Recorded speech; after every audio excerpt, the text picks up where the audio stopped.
Hello everyone, हम कर रहे हैं फैक्टराइजेशन मेथड चैप्टर 12।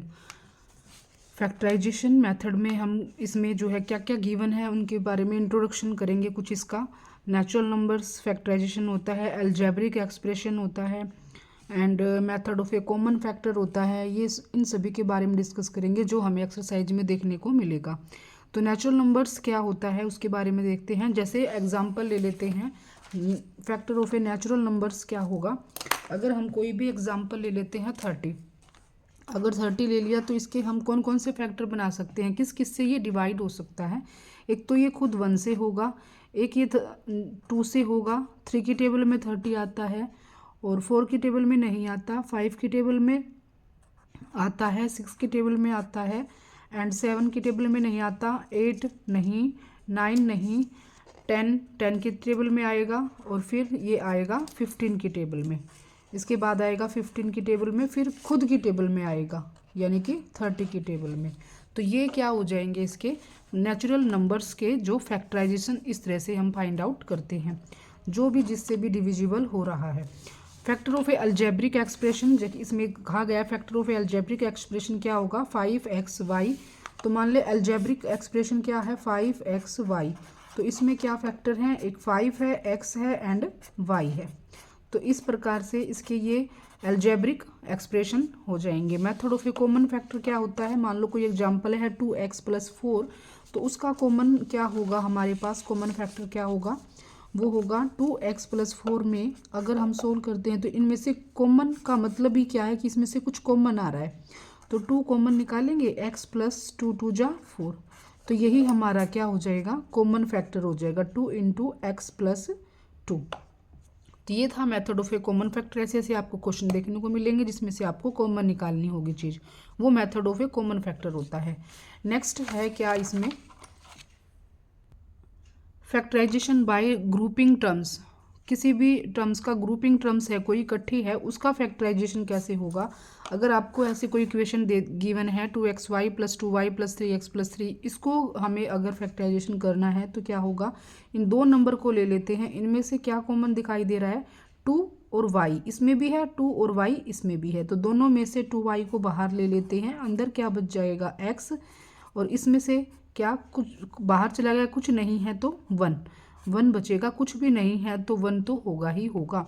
ओके, अब इन दोनों में से ले लेते हैं प्लस का साइन, प्लस का 3 कॉमन दिख रहा है तो हम उसको 3 को बाहर निकाल लेते हैं, x + 1। तो ये देखो ये वाला सेम आ गया हमारे पास, तो इसमें ये सेम है तो 2y + 3, एक तो ये फैक्टर हो गया और दूसरा फैक्टर हो गया x + 1। तो ये ऐसे क्वेश्चन सोल्व होंगे, इस प्रकार के क्वेश्चन आपको देखने को मिलेंगे एक्सरसाइज में। अब है फैक्टराइजेशन बाय आइडेंटिटीज। आइडेंटिटीज में क्या होगा, आपको कोई भी a + b का होल स्क्वायर है, एक ही जगह पर आपको कोई नंबर गिवन होगा, b की जगह पर कोई भी आपको न्यूमेरिकल नंबर गिवन होगा या अलजेब्रिक नंबर गिवन होगा, तो उसका स्क्वायर उसको आइडेंटिटी लगाकर हम कैसे सोल्व करते हैं। इसका फॉर्मूला होता है a की 2 यानी कि a² + b² + 2ab। इस फॉर्मूले का हम यूज करेंगे हर क्वेश्चन में अगर हमें ऐसे आइडेंटिटीज दिखाई देती है।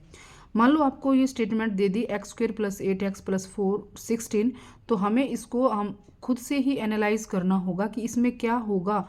16 को हम क्या राइट कर सकते हैं, तो 16 को हम 4 का स्क्वायर राइट कर सकते हैं। ओके, यानी कि ये तो हो गया a², ये हो गया b² तो ये क्या होगा +2ab, यानी कि 2a कितना है x और b कितना है इसमें 4 2 जा 8x आ गया ना। तो इस प्रकार से ये कौन सी आइडेंटिटी हमें दिखाई दे रही है, ये हो जाएगी ये वाली, a x रहेगा एंड b क्या रहेगा 4 का स्क्वायर। अगर इसको हम खोलेंगे तो इसको यही हमारे पास आंसर आएगा x² + 4 4 जा 16 प्लस 2ab, यानी कि 2a की वैल्यू x और b की वैल्यू 4, ये मल्टीप्लाई का साइन है, डॉट है तो अब इनको सोल्व करेंगे x² + 16 + 4 2 जा 8x। तो यही जो देखो ये आइडेंटिटी निकल के आ चुकी है, तो मतलब ये क्या है कि ये इसके इक्वल है। इसकी फैक्टराइजेशन ऑफ आइडेंटिटीज़ का सेकंड क्या आइडेंटिटीज होती है, a माइनस बी का होल स्क्वायर। तो इसमें क्या होगा, सिर्फ इसमें इतना ही चेंज है, a square plus B square minus का 2ab हो जाएगा हमारे पास। ये होती है फैक्टराइजेशन की सेकंड आइडेंटिटीज। मान लो आपको ऐसी कुछ स्टेटमेंट गिवन होगी और आपको ये बताना है कि ये किसके इक्वल है, तो वही इसमें फॉर्मूला हो जाएगा। a की वैल्यू क्या है, 2y का स्क्वायर, 2y है, और क्योंकि 2y की स्क्वायर को अगर हम ओपन करेंगे तो 4y का स्क्वायर ही आएगा। और अब क्या हो जाएगा, 3, ये है b की स्क्वायर, ये है हमारे पास a का स्क्वायर, और ये है माइनस का 2ab, तो ये बस यही है 2y, ये तो हो गया 2y, और b की वैल्यू होगी प्लस माइनस की 3। माइनस का साइन क्यों लगाया, क्योंकि यहाँ पे माइनस का साइन है, स्क्वायर। अब इसको ओपन करेंगे तो हमारे पास यही आइडेंटिटी जो है निकल के आएगी। तो ये था factorisation by identities. Next identity आपको a square minus b square is equal to a plus b, ऐसा कुछ, और ए माइनस बी, इसको हम ऐसा राइट कर सकते हैं। ए स्क्वायर माइनस बी स्क्वायर को क्या राइट करेंगे, ए प्लस बी इंटू ए माइनस बी। क्वेश्चन कैसे मिलेंगे आपको, क्वेश्चन ऐसे मिलेंगे 49p स्क्वायर माइनस 36। तो 49 को हम क्या लिख सकते हैं, इज इक्वल टू 7 का स्क्वायर। 36 को क्या लिख सकते हैं, 6 का स्क्वायर। तो यहाँ पर 7p का स्क्वायर राइट कर सकते हैं, 36 को 6 का स्क्वायर राइट कर सकते हैं। तो कौन सा फॉर्मूला लग गया हमारे पास, यही लग गया, यही अब जो है आइडेंटिटीज लगी है। इसको ओपन करेंगे तो क्या हो जाएगा, a plus B A minus B. a कितना है, 7p प्लस 6 और 7p माइनस 6। यही आइडेंटिटीज जो है ओपन होके हमारे पास आ चुकी है। और नेक्स्ट इसमें क्या है, स्प्लिटिंग मिडिल टर्म्स। कई बार इस क्वेश्चन को आपको दे देंगे, और ऐसे स्प्लिटिंग मिडिल टर्म्स मतलब जो बीच वाली टर्म है उसको स्प्लिट करना है, यानी कि तोड़ना है हमें। तो 5x है, इसको फैक्टराइजेशन मेथड से हम करेंगे स्प्लिट करके मिडिल टर्म्स को। मिडिल टर्म्स 5x है, 5x को ऐसे फैक्टर को बनाओ कि हमारा अगर मल्टीप्लाई करे तो 6 आए, और अगर प्लस करे तो 5x आए। तो ऐसा कुछ फैक्टर क्या होंगे, 3x प्लस 2x, 3 और 2 को अगर ऐड करेंगे तो 5x आ गया, और 3 और 2 को अगर हम मल्टीप्लाई करेंगे तो 6 आ जाएगा। 6x है तो 6x स्क्वायर आ जाएगा, क्योंकि x और x की मल्टीप्लाई होगी तो x स्क्वायर होता है। प्रोडक्ट में जो पावर होती है वो क्या हो जाती है, ऐड हो जाती है। x की पावर 1 और x की पावर 1 क्या हो जाएगा, x की पावर 2। तो यही हमारा आना चाहिए था। अगर हम मल्टीप्लाई करते हैं तो 6x स्क्वायर आए, अगर हम ऐड करते हैं तो प्लस का 5x आए। तो ऐसे फैक्टर हमें फर्स्ट में ही मिल गए, पहली बार में ही मिल गए, नहीं तो हमें अदर फैक्टर ढूंढने पड़ते अगर ये सेटिस्फाई नहीं होता। तो x square plus 3x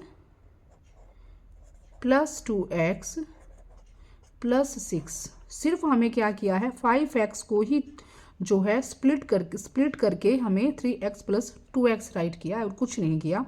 x square और 3x, अब इन दोनों में से हम क्या करेंगे, इन दोनों में से हम इसको कॉमन निकाल लेंगे, x इंटू एक्स प्लस 3, और इसमें से कॉमन निकालेंगे 2 इंटू एक्स प्लस 2 3 जा 6, तो क्या आ जाएगा x plus 2 into x plus 3। तो यही जो है इसकी स्प्लिट मिडिल टर्म्स करने के बाद हमारे पास आंसर आया है x plus 2 plus x plus 3। तो ये थे इसका इंट्रोडक्शन फैक्टराइजेशन चैप्टर का। और अगर आगे करेंगे इसको, इसकी एक्सरसाइज करेंगे हम आगे 12.1 2 3 नेक्स्ट वीडियो में। Thank you for watching. अगर आपको इसमें कुछ हेल्प मिल रही हो या फिर आपको कुछ समझ आया हो तो इस चैनल को सब्सक्राइब कर सकते हैं और नेक्स्ट एक्सरसाइज आप हमारे साथ जुड़ सकते हैं। Thank you for watching.